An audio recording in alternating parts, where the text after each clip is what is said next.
Hello students, welcome in the online classes of MDN School Clyde. As you know, we are on third lesson of Geography of 10th class. आज हम 10th class का geography का third lesson के अभ्यास के प्रश्न उत्तर पढ़ेंगे। आइए विस्तार से पढ़ें। बहुवैकल्पिक प्रश्न। नीचे दी गई सूचना के आधार पर स्थितियों को जल की कमी से प्रभावित या जल की कमी से अप्रभावित में वर्गीकृत कीजिए। अधिक वार्षिक वर्षा वाले क्षेत्र जल की कमी से अप्रभावित। अधिक वर्षा और अधिक जनसंख्या वाले क्षेत्र जल की कमी से प्रभावित। अधिक वर्षा वाले परंतु अत्यधिक प्रदूषित जल क्षेत्र जल की कमी से प्रभावित और कम वर्षा और कम जनसंख्या वाले क्षेत्र जल की कमी से प्रभावित। निम्नलिखित में से कौन सा वक्तव्य बहुउद्देशीय नदी परियोजनाओं के पक्ष में दिया गया तर्क नहीं है? बहुउद्देशीय परियोजनाएं उन क्षेत्रों में जल लाती हैं जहां जल की कमी होती है। बहुउद्देशीय परियोजनाएं जल बहाव को नियंत्रित करके बाढ़ पर काबू पाती हैं। बहुउद्देशीय परियोजनाओं से बृहद स्तर पर विस्थापन होता है और आजीविका खत्म होती है। बहुउद्देशीय परियोजनाएं हमारे उद्योग और घरों के लिए विद्युत पैदा करती है। इसका आंसर है बहुउद्देशीय परियोजनाओं से बृहद स्तर पर विस्थापन होता है और आजीविका खत्म होती है। यहाँ कुछ गलत वक्तव्य दिए गए हैं, इसमें गलती पहचानें और दोबारा लिखें। शहरों की बढ़ती संख्या, उनकी विशालता और सघन जनसंख्या तथा शहरी जीवन शैली ने जल संसाधनों के सही उपयोग में मदद की है। नदियों पर बांध बनाने और उनको नियंत्रित करने से उनका प्राकृतिक बहाव और तलछट बहाव प्रभावित नहीं होता। गुजरात में साबरमती बेसिन में सूखे के दौरान शहरी क्षेत्रों में अधिक जलापूर्ति करने पर भी किसान नहीं भड़के। आज राजस्थान में इंदिरा गांधी नहर से उपलब्ध पेयजल के बावजूद छत वर्षा जल संग्रहण लोकप्रिय हो रहा है। तो हमारा कह का आंसर है शहरों की बढ़ती जनसंख्या, उनकी विशालता और सघन जनसंख्या तथा शहरी जीवन शैली ने जल संसाधनों की ज़रूरत को बढ़ाकर इनके दुरुपयोग को बढ़ावा दिया है। हमारा ख का आंसर है नदियों पर बांध बनाने और उनको नियंत्रित करने से उनका प्राकृतिक भाव और तलछट भाव प्रभावित होता है। हमारा ग का आंसर है ग का गुजरात में साबरमती बेसिन में सूखे के दौरान शहरी क्षेत्रों में अधिक जलापूर्ति करने पर किसान भड़क उठे। घ कथन सही है, तो इसका आंसर ये बनेगा। आज राजस्थान में इंदिरा गांधी नहर से उपलब्ध पेयजल के बावजूद भी छत वर्षा जल संग्रहण लोकप्रिय हो रहा है। तो हमारा सेकंड क्वेश्चन है निम्नलिखित प्रश्नों के उत्तर लगभग 30 शब्दों में दीजिए। व्याख्या करें कि जल किस प्रकार नवीकरण योग्य संसाधन है। जल एक नवीकरणीय योग्य संसाधन है। यह जल चक्र के माध्यम से हमेशा गतिमान रहता है। धरातल पर विद्यमान वाष्पीकरण की प्रक्रिया द्वारा वायुमंडल में चला जाता है और वायुमंडल में जल संघनित होकर वर्षण के रूप में पुनः पृथ्वी पर आ जाता है। कहने का अर्थ है जब वायुमंडल में ये जल संघनित यानी इकट्ठा हो जाता है तो वर्षण यानी वर्षा के रूप में क्या है, पुनः पृथ्वी पर दोबारा पृथ्वी पर आ जाता है। इसी प्रकार धरातल पर विद्यमान जल रिस कर क्या है, भूमिगत नीचे क्या है, जमीन के में चला जाता है और जल का रूप धारण कर लेता है और उस भूमिगत जल को हम कुओं और नलकूपों के माध्यम से पुनः प्राप्त कर लेते हैं। इसलिए क्या है, जल एक नवीकरणीय योग्य संसाधन है। जल दुर्लभता क्या है और इसके मुख्य कारण क्या हैं। जल दुर्लभता का अर्थ है स्वच्छ जल की कमी, अर्थात जल की मांग के अनुरूप जल की पूर्ति न होना। कहने का अर्थ है जल की भी जो स्वच्छ जल है उसकी कमी होना और जल की जितनी मांग है उस जल की मांग की पूर्ति न करना। जल दुर्लभता के कारण किसी क्षेत्र अर्थात शहर में जनसंख्या का अत्यधिक तेजी से बढ़ जाना। कहने का अर्थ है भी किसी शहर या क्षेत्र में जनसंख्या का तेजी से बढ़ जाना, बढ़ती जनसंख्या की खाद्य आवश्यकताओं को पूरा करने के लिए अधिक अन्न उत्पादन करना होगा, जिससे सिंचाई के लिए अधिक जल की आवश्यकता होती है। कहने का अर्थ है जो हमारी ये जनसंख्या बढ़ रही है, उन जनसंख्या की बढ़ती आवश्यकताओं को पूरा करने के लिए अधिक अन्न उत्पादन करना होगा, और उसे अन्न उत्पादन के लिए क्या है, अधिक जल सिंचाई की आवश्यकता होती है। वर्षा की मात्रा में अत्यधिक कमी का आ जाना और भूमि जल स्तर के नीचे गिर जाना। कहने का अर्थ है जो ज़मीन के नीचे जो पानी होता है और पानी का स्तर नीचे गहराई में चले जाना। बहुउद्देशीय परियोजनाओं से होने वाले लाभ और हानियों की तुलना करें। लाभ: परंपरागत बांध, नदियों एवं वर्षा जल को एकत्रित यानी इकट्ठा करके खेती की सिंचाई के प्रयोग में लाया जा सकता है। बाढ़ों पर नियंत्रण किया जा सकता है।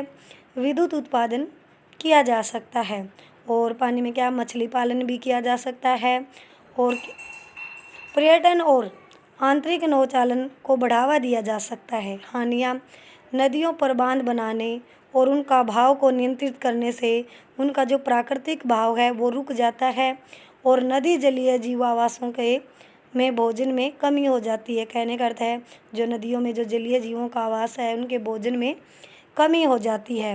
बांध नदियों को टुकड़ों में बांट देते हैं, जिससे विशेषकर अंडे देने की ऋतु में जलीय जीवों का नदियों में स्थानांतरण अवरुद्ध हो जाता है। कहने का अर्थ है नदियों में जो स्थानांतरित करने में क्या है, रुकावट हो जाती है, अवरुद्ध हो जाता है, जो क्या है बांध के कारण जो नदियों को टुकड़ों में बांट देते हैं।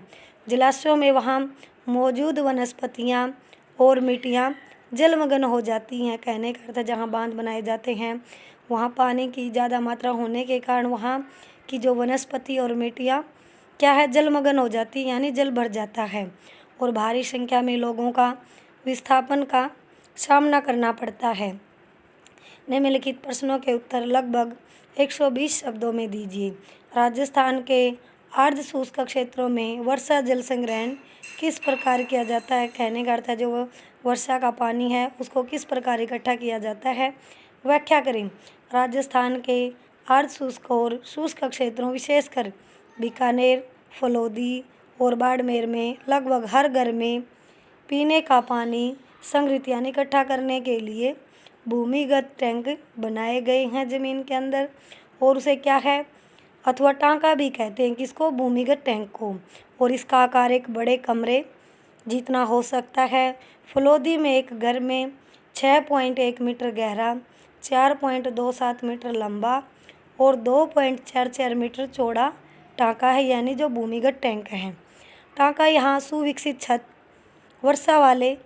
वर्षा जल संग्रहण तंत्र का एक अभिन्न हिस्सा होता है। कहने का अर्थ जो टांका बनाया जाता है जो छत से जो बारिश का पानी इकट्ठा करके पाइपों द्वारा उस भूमिगत टैंक में पानी इकट्ठा किया जाता है, जिसे मुख्य घर या आंगन में बनाया जाता है क्या, भूमिगत टांका।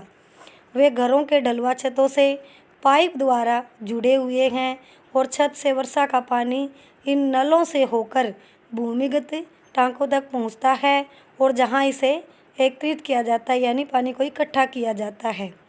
और वर्षा का पहला जल छत और नलों को साफ करने में प्रयोग होता है। कहने का अर्थ है जो बारिश जो शुरू की बारिश का पानी होता है तो क्या है जो छत है और नलों को साफ करने के लिए वर्षा का पानी प्रयोग किया जाता है, उसे क्या है संग्रहित यानी इकट्ठा नहीं किया जाता। इसके बाद होने वाली वर्षा का जल संग्रह किया जाता है यानी पानी को इकट्ठा किया जाता है।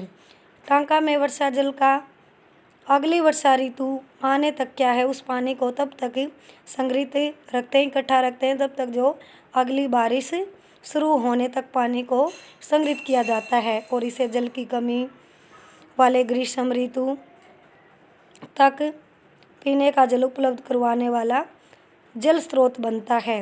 वर्षा जल अथवा पालर जो वर्षा का जल है इसको पालर पानी भी कहते हैं, जैसे कि इन क्षेत्रों में पुकारा जाता है यानी पालर पानी।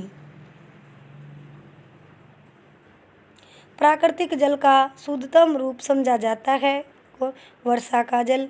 कुछ घरों में तो टांकों के साथ भूमिगत कमरे भी बनाए जाते हैं, क्योंकि जल का वह स्रोत इन कमरों को भी ठंडा रखता है, जिससे ग्रीष्म ऋतु में गर्मी से राहत मिलती है। परंपरागत वर्षा जल संग्रहण की पद्धतियों को आधुनिक काल में अपनाकर जल संरक्षण एवं भंडारण किस प्रकार किया जा सकता है, या अथवा हमारा क्वेश्चन ये भी बन सकता है, वर्षा जल संग्रहण पर एक भौगोलिक निबंध लिखिए। लोगों ने निम्नलिखित प्रकार से परंपरागत जल संग्रहण की पद्धतियों को आधुनिक काल में अपनाया है। पहाड़ी और पर्वतीय क्षेत्रों में लोगों ने गुल अथवा कुल, पश्चिमी हिमालय जैसी वाहिकाएं, नदियों की धारा का रास्ता बदल कर क्या है, खेतों की में सिंचाई के लिए बनाई है। कहने का अर्थ जो नदियों की जो वाहिका के रूप में जो नदियों की जो धारा को बांट दिया, उसका रास्ता कहाँ बदल दिया है, खेतों की सिंचाई के लिए। पश्चिमी भारत विशेषकर राजस्थान में पीने का जल एकत्रित करने के लिए छत वर्षा जल संग्रहण का तरीका आम है। पश्चिमी बंगाल में बाढ़ के मैदान में लोग अपने खेतों की सिंचाई के लिए बाढ़ जल वाहिकाएँ बनाते हैं, जो शुष्क और अर्धशुष्क क्षेत्रों में खेतों में वर्षा जल एकत्रित यानी इकट्ठा करने के लिए गड्ढे बनाए जाते हैं, ताकि मृदा को संचित किया जा सके, सींचा जा सके यानी मिट्टी को, और संरक्षित जल को खेती के लिए उपयोग में लाया जा सके। राजस्थान के ज़िले जैसलमेर में खादीन और अन्य क्षेत्रों में जोहड़ इसके क्या है, उदाहरण है जल के संरक्षित के रूप में। राजस्थान के शुष्क और अर्धशुष्क क्षेत्रों में विशेषकर अजमेर, फलौदी और बाड़मेर में वर्षा जल संग्रहण के लिए भूमिगत टैंक तैयार कर रखे हैं, और मेघालय की राजधानी शिलोंग में छत वर्षा जल संग्रहण प्रचलित है। कहने का अर्थ है जो मेघालय की राजधानी है शिलोंग, वहाँ पर भी क्या है, छत द्वारा जो वर्षा का पानी है इकट्ठा किया जाता है। आज हमारे थर्ड लेसन के क्या है, अभ्यास के क्वेश्चन कंप्लीट हो चुके हैं। जो मैंने ये अभ्यास के क्वेश्चन आपको पढ़ाए हैं, आप उनको लर्न व राइट करोगे। Thank you students, have a nice day. घर पर रहें, सुरक्षित रहें।